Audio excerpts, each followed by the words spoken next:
আসসালামু আলাইকুম রহমতুল্লাহি ওয়া বারাকাতুহু। সম্মানিত দেশবাসী ভাই ও বোনেরা, আমি আপনাদের সকলকে আন্তরিক শুভেচ্ছা এবং মোবারকবাদ জানাচ্ছি। সম্প্রতি সোশ্যাল মিডিয়া, ফেসবুক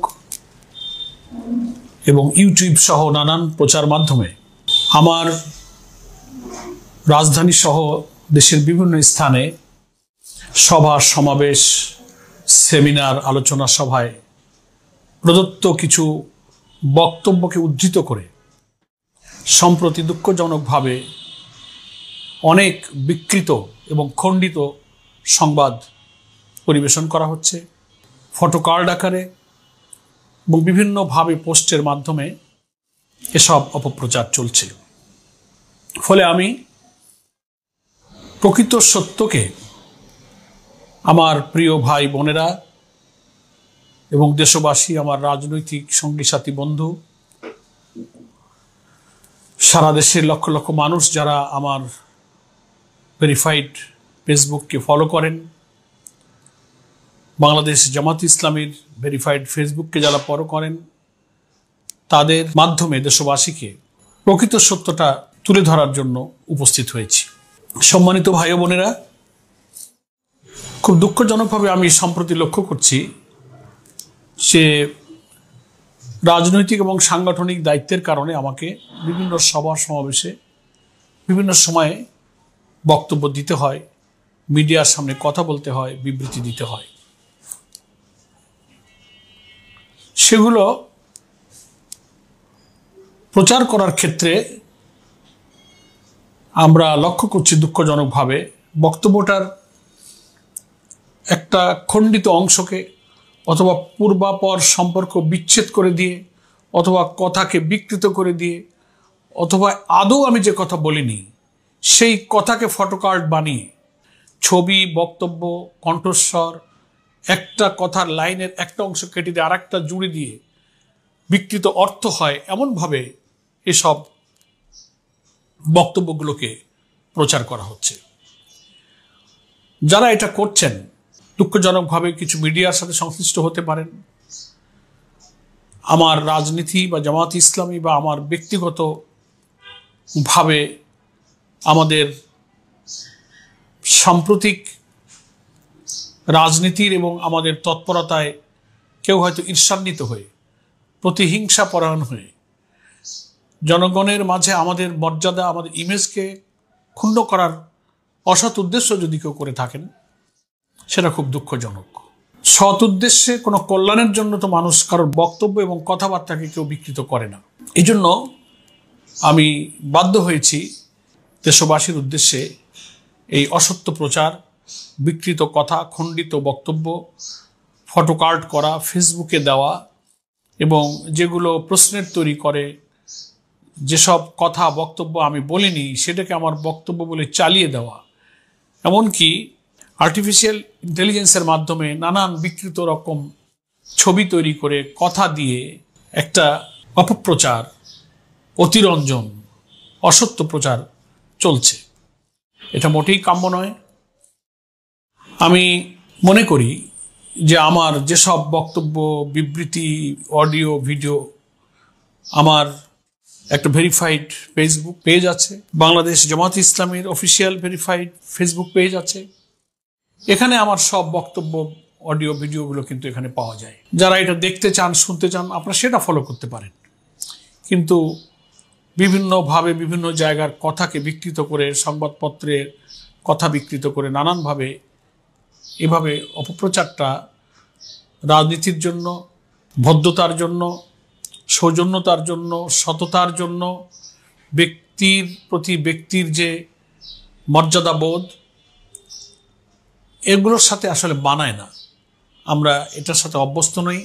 এক শ্রেণীর মিডিয়ার এবং কিছু অংশ, সকলেই নয়, একটা অশুভ উদ্দেশ্যে ভিউ বাড়ানোর জন্য, তাদের আয় উপার্জনের পথ, যে একটা অসত্য কথা দিলে মার্কেটে চলবে ভালো, তো ছেড়ে দিলাম, অনেক ভিউ হলো, টাকা ইনকাম হলো, কিন্তু রাজনীতির যে ক্ষতি হলো দায়িত্বশীল একজন ব্যক্তির একটা অসত্য কথা প্রচার করে জাতির কাছে যে ভুল মেসেজ গেল, এটা আমাদের যোগাযোগ, গণমাধ্যম, সোশ্যাল মিডিয়ার যে একটা সম্ভাবনাময় অগ্রযাত্রা এই তথ্য প্রযুক্তির চরম উৎকর্ষতার যুগে, সেক্ষেত্রে এই প্রবণতাটা বড় বাধার কারণ, ক্ষতির কারণ। আমি মনে করি আমাদের এই মিথ্যা খবর, মিস ইনফরমেশন, ডিসইনফরমেশন দেবার এই অপসংস্কৃতি থেকে আমাদের সকলকে বেরিয়ে আসা উচিত।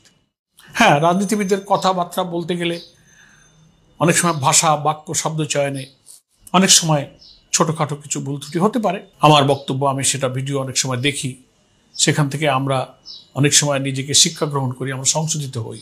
কিন্তু একেবারেই যে কথা আমি বলিনি, যার অর্থ একেবারেই উল্টা, সেগুলোকে সাজিয়ে বানিয়ে দেওয়াটা, এটা শুধু আমি নই, যে কোনো রাজনৈতিক নেতৃত্বের জন্য, ব্যক্তিত্বের জন্য মোটেই কাম্য নয়। এই জন্য আমি এই সব ধরনের অপচেষ্টা থেকে, সর্বনাশা একটা প্রবণতা থেকে সকলকে ফিরে আসার জন্য আহ্বান জানাবো।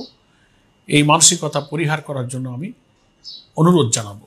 মাত্র 2 দিন আগে ঢাকা ডিপ্লোমা ইঞ্জিনিয়ার্স ইনস্টিটিউশনে পেশাজীবীদের একটা সেমিনারে আমি দেশের বিরাজমান জুলাই সনদ, পিআর পদ্ধতি, গণভোট ইত্যাদি প্রসঙ্গে দেশের অনেক সুধীজন সেখানে উপস্থিত ছিলেন। সাবেক বিচারপতি ছিলেন, শিক্ষাবিদ ছিলেন, সামরিক কর্মকর্তা ছিলেন, রাজনীতিবিদ ছিলেন, জাতীয় নেতৃবৃন্দ ছিলেন। সেখানে সেমিনারে আমি একটা বক্তব্য রেখেছি এবং সেই বক্তব্যকে উদ্ধৃত করে বলা হয়েছে আমি নাকি বলেছি পিআর না মানলে আমরা জুলাই সনদে স্বাক্ষর করব না। একেবারে এই কথাটাকে কোট করে দেওয়া হয়েছে, অথচ এই কথা আমি একেবারেই যে বলিনি। তার প্রমাণস্বরূপ যে সেমিনারের বক্তব্যকে উদ্ধৃত করে এটা বলা হচ্ছে, আপনারা আমার সেই ভিডিও বক্তব্য পুরাটা শুনুন, সেটা আপনাদের সামনে আমি এখন উপস্থাপন করছি। জুলাই চার্টার যে সাইনিং সেরিমনির আয়োজন করা হয়েছে, দাওয়াত দেওয়া হয়েছে, আমরা ভেবেছি আমাদের প্রয়োজনীয় যে সমস্ত সমস্যা এখনো নিষ্পত্তি হয়নি, তার যে প্রচেষ্টা অব্যাহত আছে, সেগুলো আলোচনার ভিত্তিতে সমাধানের কোনো সুযোগ যদি আমরা দেখি, আমরা আমাদের এই স্বাক্ষর অনুষ্ঠানে যাওয়ার ব্যাপারে আপত্তি থাকবে না। আমরা আমন্ত্রণ পেয়েছি, কিন্তু আমরা চিন্তা করছি আমরা কালকে কি ভূমিকা রাখব। কিন্তু মাননীয় প্রধান উপদেষ্টা সরকারের যিনি এখন আছেন, ডক্টর প্রফেসর মোহাম্মদ ইউনূস, আপনাকে বিশেষভাবে আমি নিবেদন করতে চাই, আপনি কোনো রাজনীতি করেন না, এখন এই দেশের মানুষ আপনার প্রতি আস্থা রাখে। আপনি এসেছিলেন এদেশের মানুষের আকাঙ্ক্ষার ভিত্তিতে, আপনি ইচ্ছা করে আসেননি, এবং এসেও আপনি বলেছেন যে আমার দেশ শাসন করার কোনো ইচ্ছা নাই, আমি একটা অবাধ, জাতীয়, স্বচ্ছ, গ্রহণযোগ্য নির্বাচন দিয়ে আমি আমার কাজে ফিরে যেতে চাই। পৃথিবীর এরকম শাসকের খুব অভাব আছে, ক্ষমতা হাতে পেয়ে স্বেচ্ছায় চলে যেতে চায়, তার দায়িত্বটুকু পালন করে। এটার জন্য আপনি জাতির কাছ থেকে ধন্যবাদ পাওয়ার যোগ্য। কিন্তু আমরা খুব দুঃখের সাথে লক্ষ্য করছি, আপনি যে উপদেষ্টা পরিষদ গঠন করেছেন, 2-1 উপদেষ্টা আপনাকে চারিপাশে ঘিরে আপনার এই গণতন্ত্রের উত্তরণের অপ্রতিরোধ অগ্রযাত্রাকে ব্যাহত করার জন্য একটি বিশেষ দলের সাথে গোপন সম্পর্ক রেখে নানানভাবে আপনাকে নানান সময় বিভ্রান্ত করার চেষ্টা করা হয়েছে। এর থেকে আপনি সাবধান থাকবেন, সতর্ক থাকবেন। আমাদের সুনির্দিষ্ট প্রস্তাব একেবারেই জুলাই সনদ স্বাক্ষর অনুষ্ঠানের পূর্ব মুহূর্তে আমরা আজকে প্রস্তাব দিচ্ছি।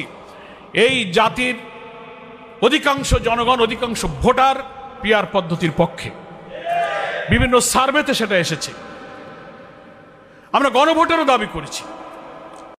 এই ভিডিওর কোথাও আমি পিআর না হলে জুলাই সনদে আমরা স্বাক্ষর করব না এ কথা আমি কোথাও বলিনি। আমি সেখানে বলেছি যে আগামীকাল জুলাই চার্টার সাইনিং সেরিমনির আয়োজন করা হয়েছে, আমরা ভেবেছি আমাদের প্রয়োজনীয় যে সমস্ত সমস্যা এখনো নিষ্পত্তি হয়নি, সেগুলো নিষ্পত্তির যে প্রচেষ্টা চলছে, সেগুলো আমাদের আলোচনার ভিত্তিতে সমাধানের কোনো সুযোগ যদি আমরা দেখি, তাহলে আমাদের এই স্বাক্ষর অনুষ্ঠানে যাওয়ার ব্যাপারে আমাদের কোনো আপত্তি থাকবে না। আমরা আমন্ত্রণ পেয়েছি, কিন্তু আমরা চিন্তা করছি কালকে আমরা কি ভূমিকা রাখব। এটা আমি 16 অক্টোবর বিকালবেলা ঢাকা ডিপ্লোমা ইঞ্জিনিয়ার্স ইনস্টিটিউটের একটা সেমিনারে এই কথাটাই বলেছিলাম, অথচ এই বক্তব্যকেই কোট করে বলা হচ্ছে আমি বলেছি যে পিআর পদ্ধতি না মানলে আমরা জুলাই সনদে জামাত স্বাক্ষর করবে না। একেবারেই একটা অসত্য কথা। এমনিভাবে বেশ কয়েকটি বক্তব্যকে বিকৃত করে, খণ্ডিত করে, নানানভাবে এডিট করে বিভ্রান্তি সৃষ্টি করার জন্য চেষ্টা করা হচ্ছে। আমি আপনাদের প্রতি কৃতজ্ঞতা জানাই যে ধৈর্যের সাথে আমার এই বক্তব্যটা শুনলেন এবং আমার উপস্থাপিত ভিডিওটা আপনারা দেখবেন। মেহরবানি করে আমার প্রতি আপনারা ইনসাফ করবেন, জুলুম করবেন না। আমি যা বলিনি, যা করিনি সে কথাকে অপপ্রচার করে সুস্থ রাজনীতির, সুস্থ সংস্কৃতির, মিডিয়ার জগতে একটি অশুভ উদাহরণ যেন আমরা তৈরি না করি, সে ব্যাপারে আপনাদের সকলের আমি সহযোগিতা কামনা করছি। আমি আপনাদের সকলের দোয়া চাই।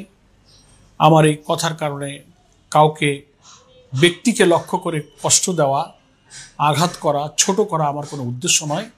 আমি যে ইনসাফ পাওয়ার অধিকারী, আমি যা বলি না তা আমার ক্ষেত্রে প্রচার করা যে আমার অতি অবিচার, শুধু এটাই প্রকাশ করার জন্য আমি আজকে আপনাদের সামনে হাজির হয়েছি। প্রয়োজনে যদি আমাকে কোনো কেউ পরামর্শ দিতে চান, আপনারা আমার ফেসবুক পেজে, আমার ফোন নাম্বারে আপনারা আমাকে যোগাযোগ করে পরামর্শ দিয়ে সহযোগিতা করতে পারেন। আমি আপনাদের সকলের প্রতি কৃতজ্ঞ থাকব। সকলকে ধন্যবাদ। আপনারা সবাই ভালো থাকবেন।